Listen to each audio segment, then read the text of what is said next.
ভাইকে শেষ করে দিতে গুলি চালালো শেহজাদ চৌধুরী। শেহজাদ চৌধুরীর হাতে মৃত্যুর মুখে তারই যমজ ভাই দুনিয়া টাকার গোলাম ধারাবাহিকে দর্শকদের সামনে আসতে চলেছে এমনই টান টান উত্তেজনা পর্ব। ইতিমধ্যেই তো শেহজাদ চৌধুরী মন্ত্রীর ব্যাংক লুট করার জন্য সমস্ত পরিকল্পনাই সাজিয়েছে। দেখা যায় ব্যাংক লুট করার আগে রেল স্টেশন থেকে যাচ্ছে শেহজাদ চৌধুরী, আর তখনই তার সামনে এসে পড়ে তারই যমজ ভাই।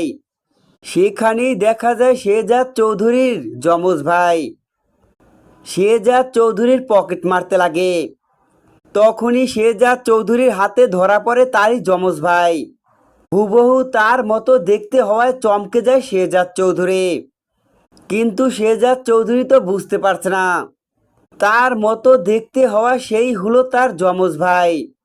এটা বুঝতে না পেরে শেহজাদ চৌধুরী তার যমজ ভাইয়ের দিকে পিস্তল তাক করে, কেননা তারই যমজ ভাই তো শেহজাদ চৌধুরীর পকেট মারতে লাগছিল। এই কারণেই তার ভাইকে শেষ করে দিতে পিস্তল তাক করে শেহজাদ চৌধুরী। তো বন্ধুরা, দুনিয়া টাকার গোলাম ধারাবাহিকে তো আসতে চলেছে দর্শকদের সামনে এমনই উত্তেজনা পর্ব। আগামী পর্বে দর্শকেরা এমনই টান টান উত্তেজনা দেখতে পাবে।